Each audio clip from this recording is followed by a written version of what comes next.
Hello and welcome to Real Parenting for the Sensitive Mom, the podcast for moms who feel everything and still show up. I'm Adrienne Bishop, your co-host and parenting coach. And I'm Leah Andrioni, your co-host and family therapist. Hello, everyone. Welcome back to the show. Today, we're talking about something we all have a complicated relationship with, clutter. Oh, yeah. And it's not just toys. It's how the mess actually makes me feel. I always get so stressed out and my energy is low. And it even affects how I deal with the kids because then I'm irritated with them because they haven't cleaned it. Especially in families where someone is really sensitive to their environment, that can cause so much stress. And so we're so excited to be joined by Ann Dooley, a professional home organizer and the founder of Simple Joy with Ann. Ann is a certified master level KonMari consultant, a parenting coach, author, and the creator of the Dooley Method, a connection-first approach to organizing with families. She helps parents and kids create calm, orderly homes by blending intentional organizing with communication, collaboration, and emotional awareness. Her gentle, non-judgmental approach teaches organizing skills through relationship, so responsibility grows naturally without power struggles. Her approach itself is so unique. It fits in line with all the things that we have been talking about in regards to taking off some of the emotional and mental load from moms and helping families to support each other and work together. So that's one of the reasons why I decided it would be great to have her on. We're so happy to have you here, Ann. Thank you so much. I'm so glad to be here. Yes. So to kick off the conversation, as we talk about sensitive moms, sensitive parents, and we've all seen the mess and it really affects us that you don't want to do it all yourself. But then when you try to get the kids to help, they resist. I know that when I work with parents, they say things like, clean your room or you get no screens. Or if you pick up your toys, I'll get you what you want. We'll get you that toy. You pick up your stuff. So why do you think that these tactics may not be effective, especially for sensitive kids? So it's so common for parents to use external motivations like threatening that you don't get any screen time, or if you don't pick up your stuff, you don't get dessert after dinner or something like that. But what parents may not realize that by offering that external motivation, we're actually activating our children's automatic stress response, because they have a new tough decision they have to make. So especially with highly sensitive children, they pick up on everything from the energy that you carry in your body the moment you walk into their room to your tone of voice or their nervous system, which is still developing.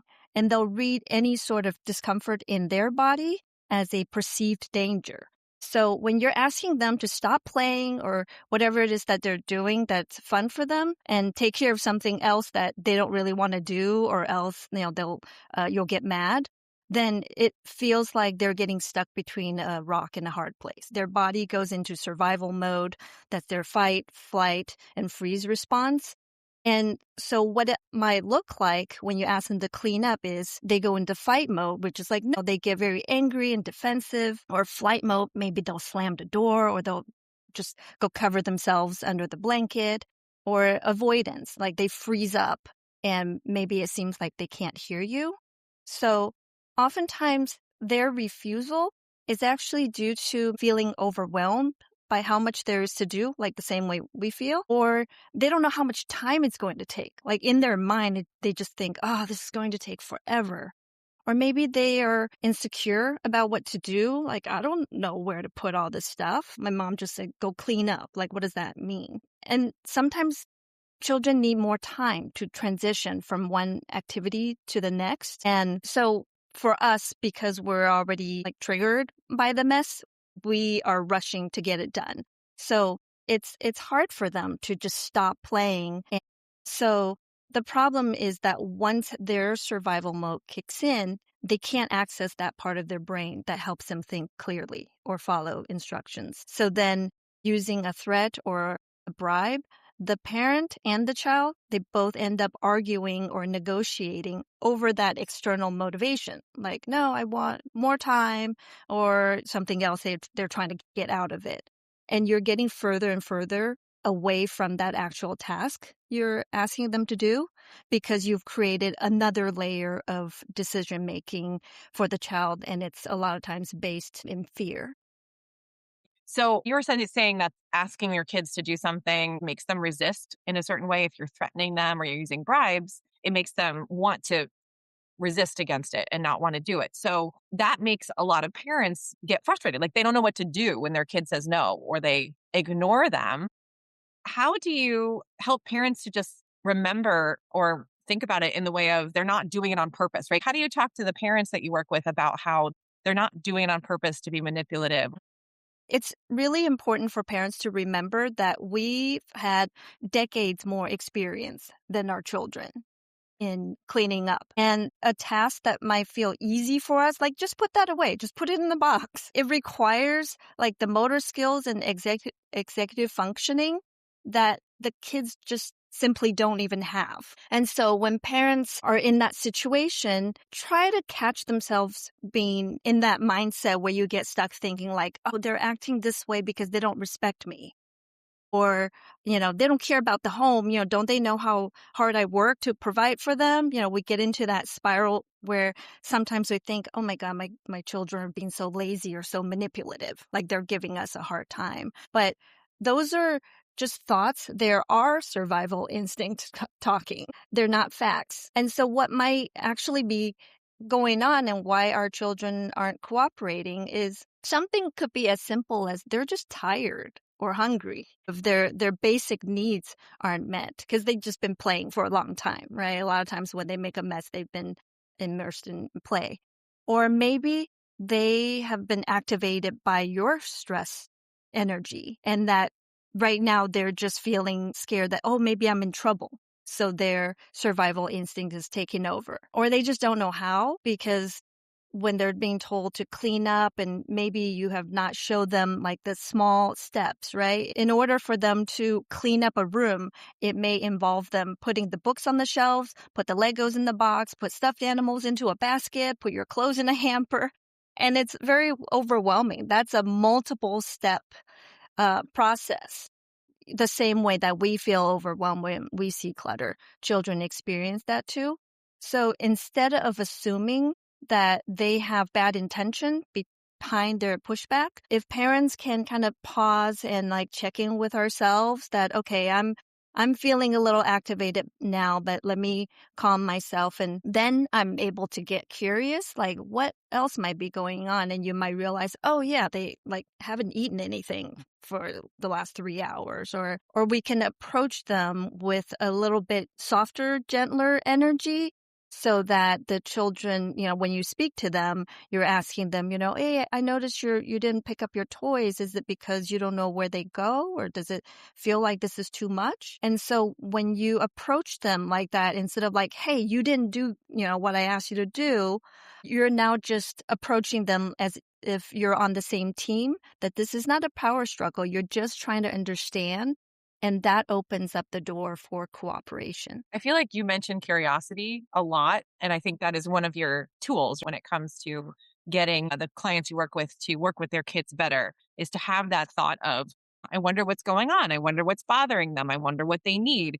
And that's something that I use a lot in my coaching too, as opposed to immediately going to, they're doing this on purpose or they don't care. Watch your brain do that. And then if you think to yourself, okay, there is a useful reason for this. They're not just behaving this way because they are choosing to. Usually there's a need or there's a reason behind it or emotional reason. And so if you can just remember that all behavior is communication is one of the things I like to say. I think the curiosity can become natural, a little more natural, and it works the same way in the situation with cleaning and clutter and all this. So I love that you have that in your philosophy. I think that's a really great way to approach it. Yeah. And what I'm hearing a lot is nervous system regulation, which when I'm talking with moms, we're working on our nervous system first. Because I've never heard of a kid's resistance to clutter framed that way, with understanding that you've just activated their nervous system, probably into fight or flight by asking them to clean up or threatening or bribing. So to me, that's really interesting. And I'm wondering, because you say, really kind of take that pause and get curious. And are there things that you help the parents understand about their own nervous system, and any tips that you provide them that maybe the parents can use and then they can teach the kids to use also with that nervous system regulation piece.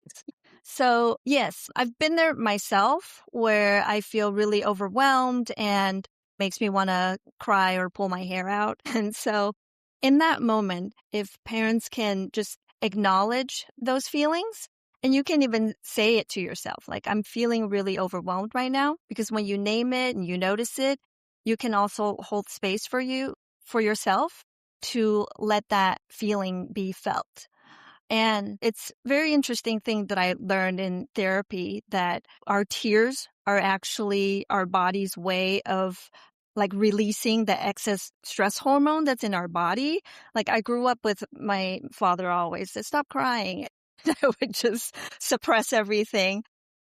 But once I learned this, that our tears are actually our body's natural way of trying to help us feel regulated again, that it's not a sign of weakness. It actually happens when we feel overwhelmed. It's like the same way we feel when we're overjoyed. So This is Leah's thing. She loves Yes. encouraging people to cry. That's her big thing. yes, yeah, it's great. It's such a great release. And it's like when you realize it's good for your body, then there's no shame around it.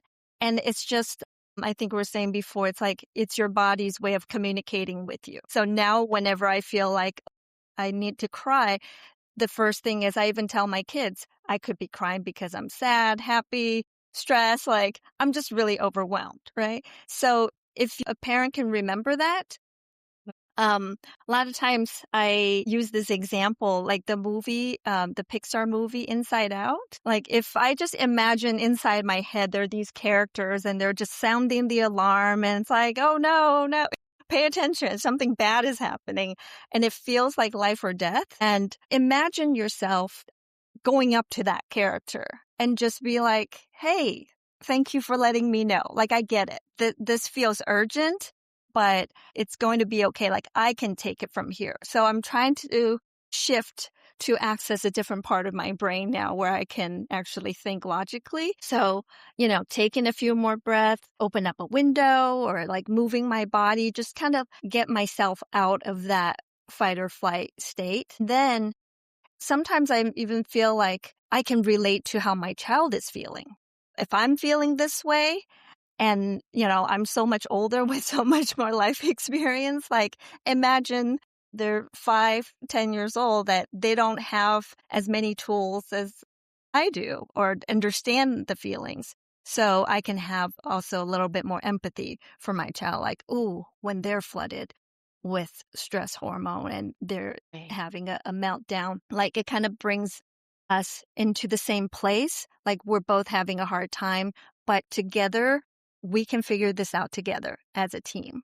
I love that. I think that's really important to understand that as a parent, you can work on those things on your own and kind of work through what's happening emotionally with you and acknowledging it. And that's the same thing we do with our kids, right? We help them acknowledge their emotions. We help validate their emotions. And you can do the same thing with yourself. And even in that moment, you can do it. You can take a 5-second pause because nothing is urgent. You're just looking at mess, or you've just asked your kid to do something and they're resisting. So you can take a second and be like, okay, I think I'm just overwhelmed, and that's normal. That's okay. I'm safe. Nothing bad's happening, right? And just remind yourself and your nervous system that it's okay, and it's okay to feel this way, and to just take that pause. And I really do think that that's a really good idea. And I love the image of the Inside Out, just talking to the character, being the adult in the situation, handling the emotion for them, and just, taking responsibility for some of that is super, super important. So I like how you put that out there, but make the picture. Yeah. And what I really like was, even Adrienne, what you were saying, talking to yourself. If you say that out loud in front of your child, you are role modeling what you hope that they, start to use as their internal talk. So that role modeling is a great way for both of you to relax. And kind of come back to be centered. And then, and as you were saying, more of a teamwork. Because I feel like a lot of parents are like, well, they need to listen to me. They need to do it. I don't want to do it, so they have to. But having that team approach I feel is different than what you hear a lot of other times. Yeah. And I think that's Ann's kind of thing in Yes. these scenarios, is working together as a team. And how do you do that? So we're definitely going to talk about that for sure in a little bit. So when we talked earlier, you had mentioned that sometimes the way we manage clutter comes from how we grow up. And this is something you think is important to talk to your parents about that you work with. And so some of us had parents that save everything, every card, every drawing, every ticket stub, nothing got thrown away. They keep it all. It's all emotionally connected to them. And then there's other people that your parents will just walk in and grab everything that they see and toss it out and not even mention it to you. And all of a sudden your stuff is gone. So these two extremes can be really difficult to manage if this is what you've seen. You've only seen these two big extremes, or maybe you've sort of unconsciously been trained to do those things and you're not aware of it. So how does that affect how we work with our kids now or deal with clutter in the moment in our adult life? And how can you stop from repeating those situations? Yes, this is a really important piece of the puzzle because the amount of clutter in the home that you grew up in kind of sets up your baseline for how much you can tolerate, right? So, and then also how your parents dealt with the clutter also impacts how you address it with your kids. So let's say you grew up in a home that has a lot of clutter and your parents kept everything. And you might feel paralyzed when it's time to let things go because your parents didn't do that. And then you might feel guilty if you want to throw things out, but you weren't allowed to. Even as grown-ups, we still kind of look for approval from our parents. If we try to do things differently, it can feel a little scary sometimes. And then you might experience fear, like, well, what if I need this again if I get rid of it? You haven't had enough practice as a child or seen it modeled for you. So it becomes this great big unknown. And so you end up keeping everything because that's what you've learned. And you may not even fully understand why your parents kept everything. It's sort of just this vague, like, well, just in case. But just in case for what? And so without that practice of letting go, you end up holding on to a lot of stuff, a lot of the guilt. If you do let things go, you feel bad about it. You might feel like you're being ungrateful or being wasteful when you get rid of things, or just a sense that, it's a bad thing to get rid of stuff. Or if on the other end of the spectrum, if you have parents who just like threw things away, they didn't have a lot of attachments. Maybe they feel like, well, they paid for it, so they can do whatever they want with the stuff, including your things. And so sometimes things in the home, like this happened to me with my grandfather. We were living together, and if I didn't play with a toy and I'd leave it to like go to the bathroom or something, and I'd come back and it would be gone, and there would be no conversations about it, and which made me as a 6-year-old very confused, but too afraid to ask. Like, yeah. And I think they felt like I was being irresponsible, or he felt that way. I really don't know. I still don't know. But yeah, my family kept a lot of things, but my stuff they were able to make those decisions for me. So I feel like, I've seen this with my clients that have come home after school and all of their stuff was gone because they didn't clean up, and they were threatened by the parents, like, if you don't clean up, I'll throw your things away. So what ends up happening is they, as a grown-up, ends up holding on to a lot of things. And so, it becomes very scary to let go. And our children are always watching us, the way how we shop for things. Like, I only shop for things on sale because my parents only shop for things on sale. They kept everything. And for many, many years, I also kept everything. And so being aware that our children are watching and picking up on these patterns, because we know our patterns, how we picked it up from our parents or grandparents, we're just kind of stuck in this cycle that's like pretty deeply rooted. And then when you're in a relationship and your partner maybe grew up differently from you, now you have this dynamic in your home that just a lot of conflicts can happen because you're carrying sort of like generations of old habits and old ways of thinking about your belongings or how to organize and how to let go. And so a lot of the tension in the home doesn't just happen with the one item that you're trying to get rid of. There's actually a whole history that if you don't recognize it, you don't even realize like how it's impacting you. That was something I was just going to say as you were talking about how your past can influence your way of throwing things out or not. Immediately, my mind went to my husband and how different the two of us are in how we have the experience of that growing up and how we're on the different ends of not quite extreme, but we're definitely on the opposite ends. And we do have a lot of conflict because of it. And he really struggles to get rid of things. And I'm kind of the other end of things. And it's just really difficult for us to manage those two situations, to be honest. We just have different philosophies about it. So it definitely can cause, I can see how it can be really difficult. Yeah. I see that a lot with my clients. And I sometimes wonder, I don't know if someone's done a study about this, if it's a gender issue, because I know that as a woman and mom, like we're just more sensitive to our emotions. And I think boys and men like raised in a different generation were not taught to be sensitive to their own feelings. A lot of times it's more suppressed.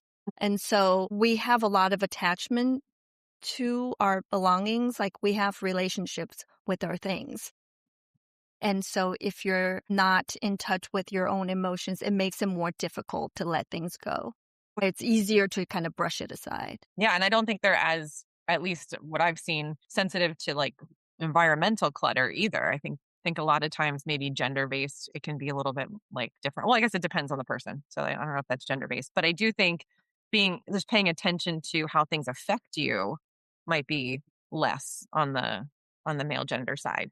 So that can definitely cause, issues too, I think. Yeah, my husband and I are opposite. He's very sensitive to his environment more than I am. So the clutter gets to him a lot faster and I can handle it. But once I hit my point, I'm probably exploding a little bit more. But with the gender difference there, and I also know with the moms and the women that I work with, they are very influenced by how their mothers kept the house, the clutter, and the cleaning patterns that they have. And they unknowingly pick up the same things. They unknowingly will have the house spotless or clean all the time if that's what their, mothers did. And vice versa. If mom didn't care, then they're probably a little bit more lax. But the moms that I talk to, they really put a lot of personal either pride in the house or just think that they need to keep up those expectations. And then that can cause a lot of stress. They're not living up to their motherly or their wifely, duties within the house because of what they saw their moms do. How can they, once we bring it up and they're able to kind of realize that, what is the first thing? How do they kind of start to break those cycles? Because the moms I work with, they don't want to pass it on to their kids. How do they break that cycle? And how do you work with them to start breaking those cycles? So the first thing is to pause and kind of notice that cycle without judgment, because we're not going to get anywhere if we just start blaming our parents for the way we are. And so I think if the parents had the skills or the right kind of tools, they would have taught you, or you would have experienced it or learned by watching.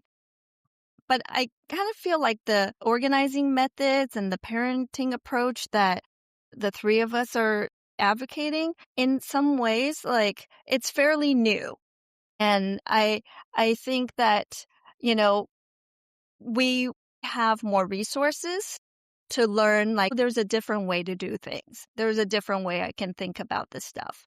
So I think just by noticing that this is kind of where we are, meet yourself where you are, then we can go from there to start to make changes and become, like we were saying before, like curious, like, well, what if I did something a little bit differently? Like it will lead me to a different outcome.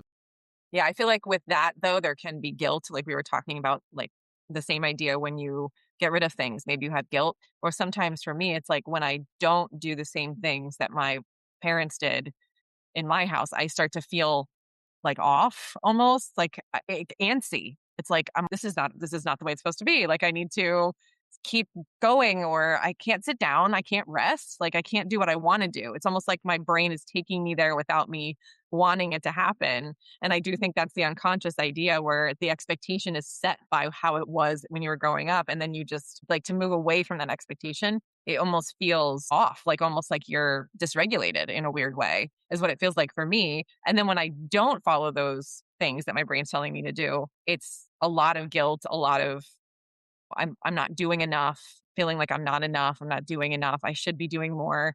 And then it just becomes that much more difficult to really say to myself, no, I'm choosing to rest because this is more important to me.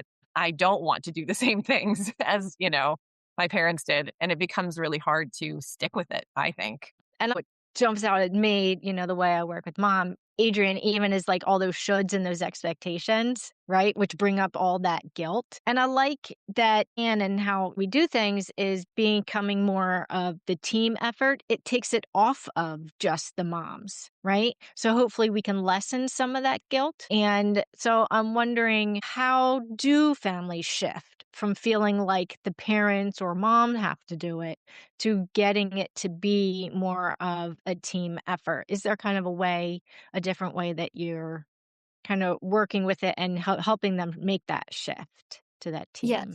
Yes. So you probably have heard parents say, like, pick your battles. But oftentimes when parents decide to avoid the battle, it's to do it themselves because we think it's easier and faster than dealing with the meltdown.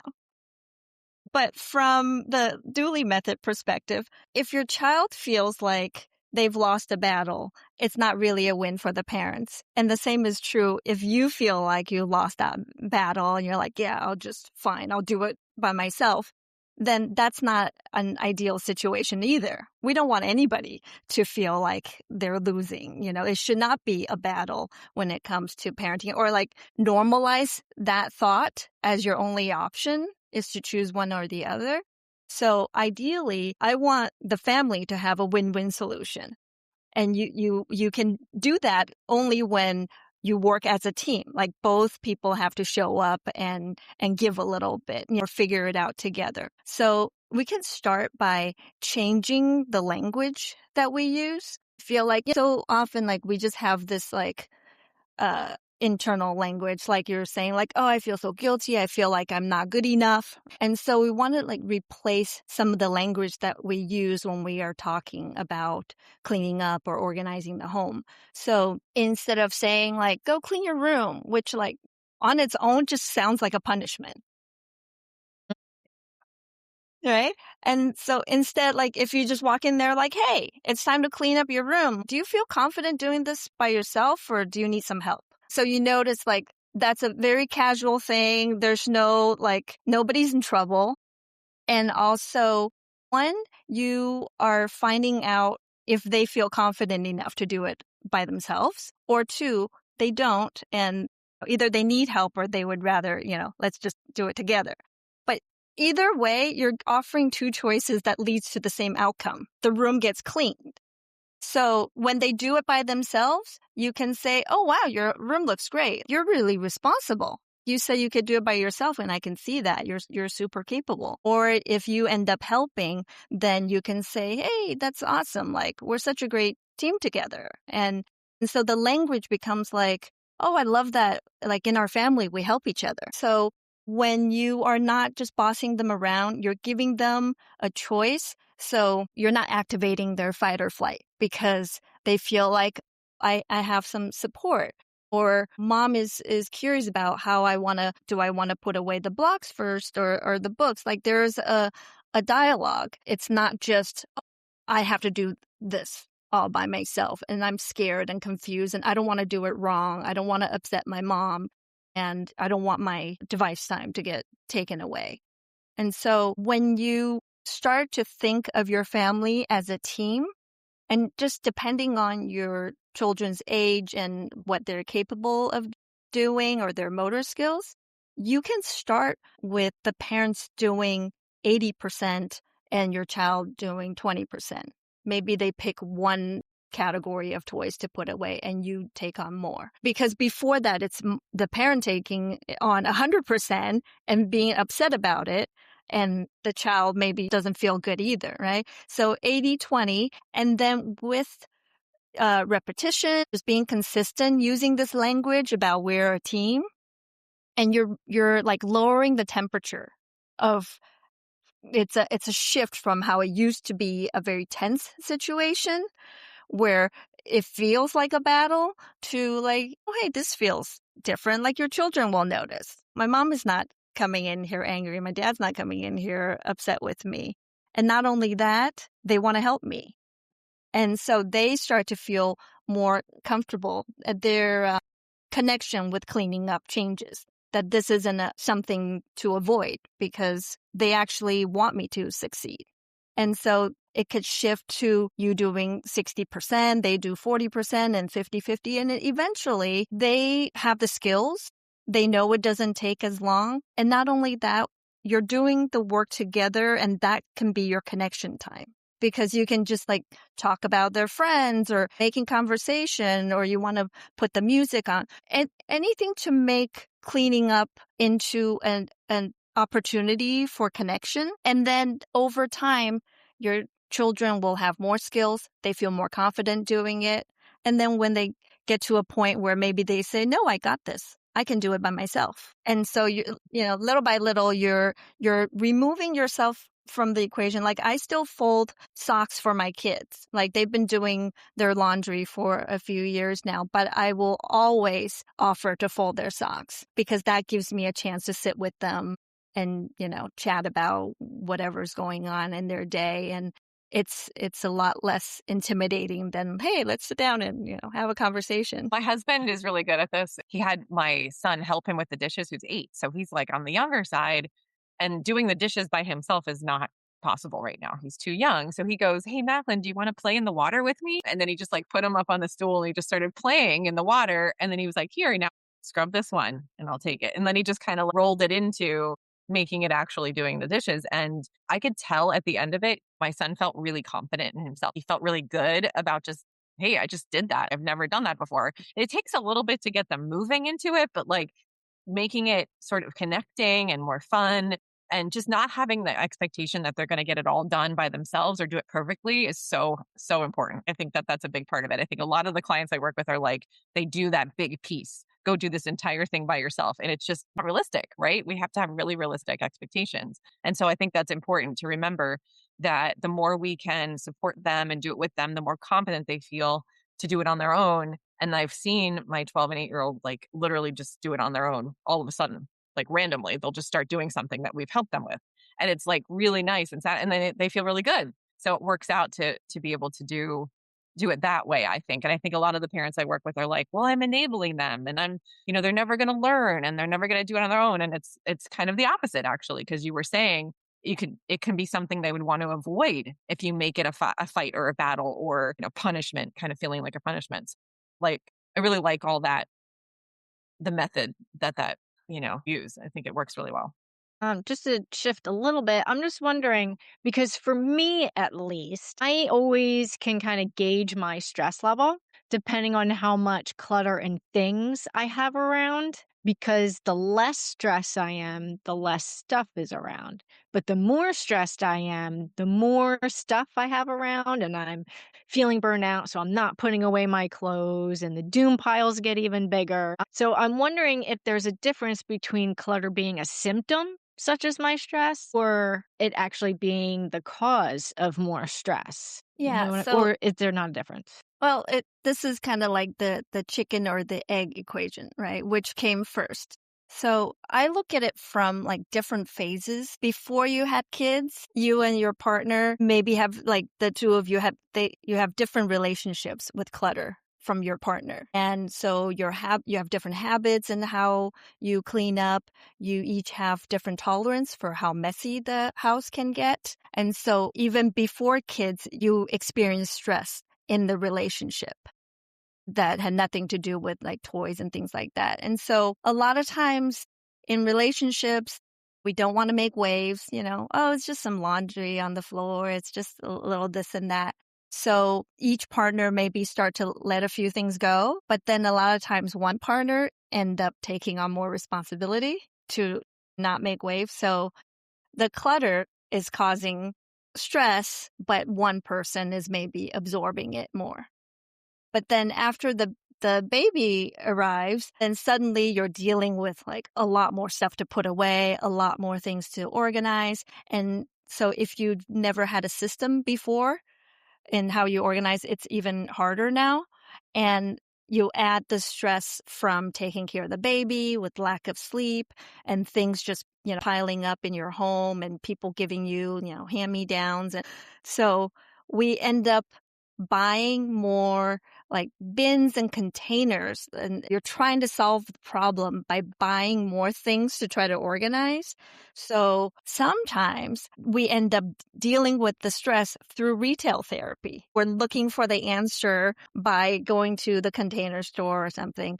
And that actually ends up creating more clutter. So when you have too much stuff and you have not enough storage, or maybe you don't have enough skills or motivation, you just end up being in this cycle where the stress is creating clutter and then the clutter makes stress worse. That makes a lot of sense. It's always one of those things for me where I'm like, I want to go to the store and just make it go away. Just give me something that will solve my problem. And it never works that way. You just end up having more things and not really going through it or throwing anything out, and you're just storing it. And then you're like, no, I have to deal with that later. This is not helpful. We've had many date nights at the Container Store trying to deal with our clutter. Yes, we do like the Container Store. It kind of feels good to be in there sometimes. It's so It neat and does. clean and organized. It makes your whole nervous system just relaxes.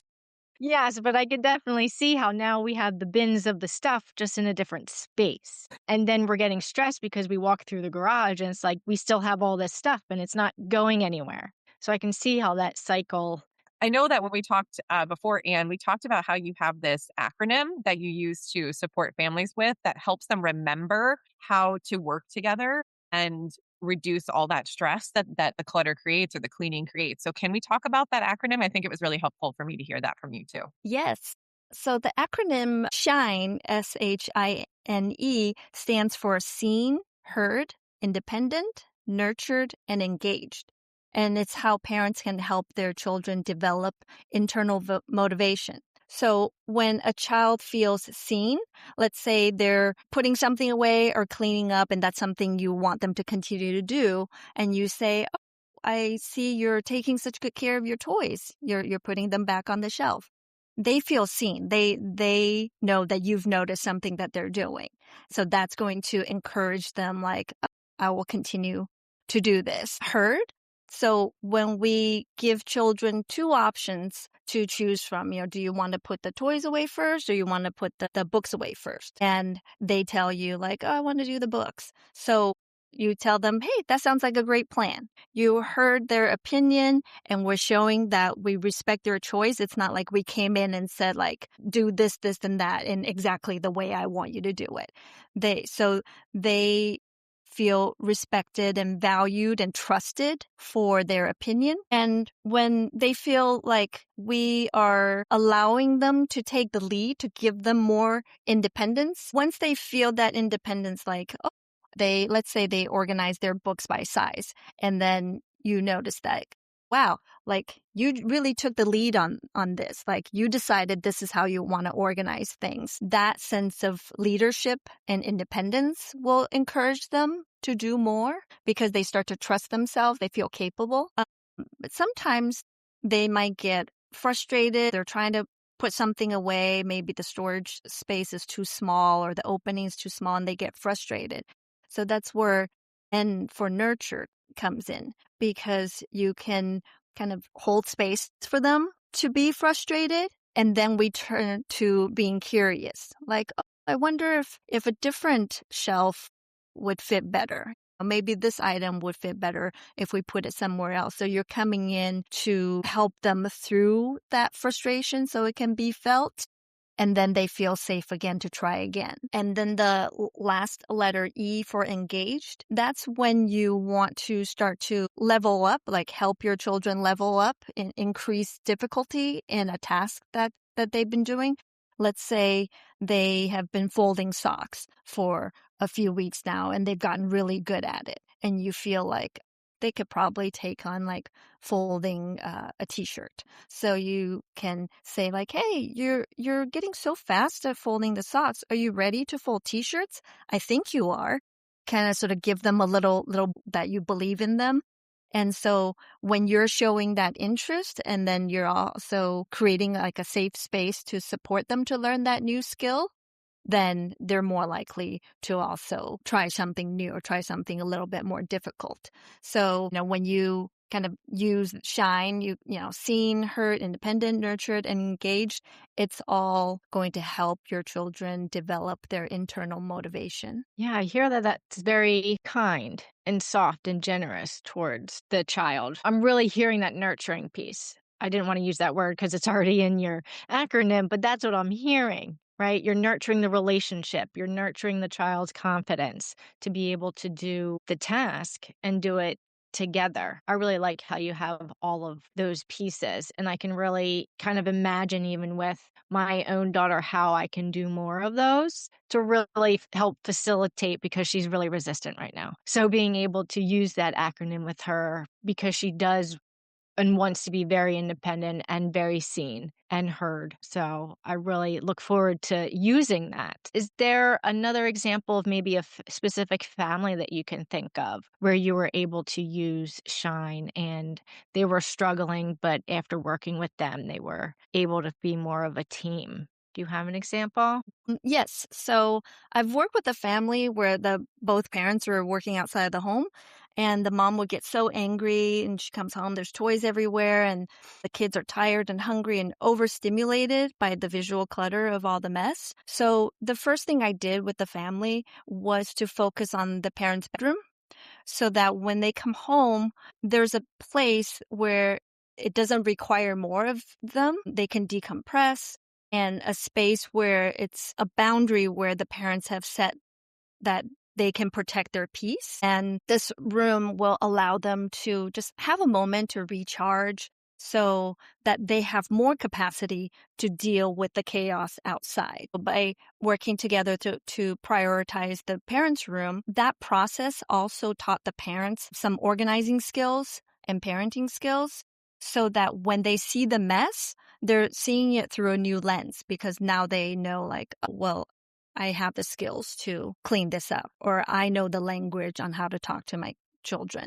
So there's less urgency to have to immediately like make this go away. And the cleaning up becomes doing the organizing with their children instead of for them. And so what happens after the parents have that one space, now when they come home, they can kind of take care of their own needs first. So they're approaching from a more regulated state. And then they can go to the children. Let's say it's in their playroom and there's toys everywhere. They can connect with the children first and just say, hey, so what was the thing that you play with today that you enjoy the most? Like show me what it is.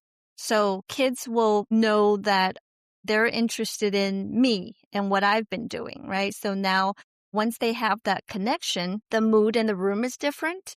There's not a lot of anxiety or anger or urgency, and everyone's nervous system is regulated. So then a conversation might sound like, hey, so dinner starts in 20 minutes. Let's work together to put away the toys before we eat. I can help. And so sometimes this is more for little kids that you can make it fun and say like, should we put toys away like fast like a cheetah, or do it slow like a sloth? Or maybe have the kids set the timer. Like I always have the children set the timer because I want them to be aware of, time passing. Maybe they can use the timer on the phone and pick like a funny alarm sound or something. And then when my kids were younger, I used to hold the basket to put the toys away. I would hold it and move it around the room so they can chase me, and they just start running around and put toys away. And so when that becomes a fun connection time and it gets done, then you can transition to like, okay, well, I'm going to go make dinner. Do you guys want to set the table? Right? You're continuing more teamwork together to move on to the next activity. Maybe you just have them like be the DJ and put some music on, or set the tables. I used to just have paper that they could draw on to make those the placemats. And so every step of the way, there is participation, there's connection, and then again, you follow up with the language, like, wow, you guys are such amazing helpers. I'm so lucky to be your mom. So like it just creates this really nice mood in your home while you're getting things done. And so there's really no need to turn to yelling or threatening or bribing. Instead, just the connection is helping your children to collaborate more. And that happens more and more over time when you're doing it consistently. I've noticed you used a lot of, in positive parenting, we call it appreciation encouragement, so that you're not just praising them, but you're saying specific reasons why you think they did a good job, or even just saying thank you, like praising the effort and then saying thank you, having the appreciation. Those are my two favorite ways to encourage kids to have internal motivation. You're such a great helper. Thank you so much for doing X, Y, or Z. You really do make things easier on me. I really appreciate it, that kind of stuff. So using those kinds of words seems to be part of your system too. And I did see that you wanted to help kids develop intrinsic motivation as a big part of wanting to keep cleaning and wanting to keep helping. And I think that's a good way to do it. And then what happens is that becomes their inner voice. It's like, oh, I'm good at this. I can help. I'm supportive. Like my mom's very appreciative of me. And then that can kind of help with even wanting to clean even more or wanting to help clean in the future. So I really do. I just wanted to point that out. That I thought that was a really great way to encourage the kids to do more. And so I think our last question, because we're running out of time, even though this has been such a great conversation, I know there's so much more. But if a parent right now is listening and just doesn't know where to start, or I can't really think of even what to do, my first step, can you give them an idea as to how to move forward? One tiny step maybe that they could do? Yes. So a lot of times when it comes to organizing, the tip is, just pick one drawer or one spot to declutter, and like that can definitely help. But I think the tip that I want to leave is not about decluttering action, but more of a mindset shift. It's like a little guided meditation. So do you guys want to do it with me? Okay. So you can close your eyes and just breathe. And I want you to picture this, like from a bird's eye view inside of your home, and you're seeing you and your family spending time together. You're smiling and you're having a good time. And then just imagine your home, the walls, the floor, the ceiling, they're all working together to keep your family and everything your family owns safe. And for as long as you lived in this home, it has been holding all of these things that you brought inside without judgment. The messy closet, the piles, all the stuff. That your home will continue to hold these things for you. And it does not keep score. It is not disappointed in you. And it does not measure your worth by the state of anything inside it. And it's not asking for perfection, just your presence. And as you breathe, just feel gratitude for your home and the continued patience as you learn alongside your family new skills to declutter and to organize and take care of what's inside it. And you can just hold on to that thought and feel more at ease that your home is not rushing you to get it all done at once. And just for a moment, take a cleansing breath and exhale, and you can just make one calm choice at a time, one moment at a time, and you can open your eyes. Great. That was so gentle. I That love was that. so lovely. I feel like that urgency piece is really hard for me. I think for a lot of moms, it's like, there's X, Y, or Z to get done and you want to get it all done. And I think that it makes more sense to just not make it urgent and make it more peaceful and make it just part of your existence in the house. I love that. So that was very calming for me. Thanks, Ann. You're welcome. Thank you. Thank you so much for You're being with us. welcome. And so how can people get in touch with you if they want to contact you further? Yeah, so they can visit me or get more information from my website. It's simplejoywithann.com.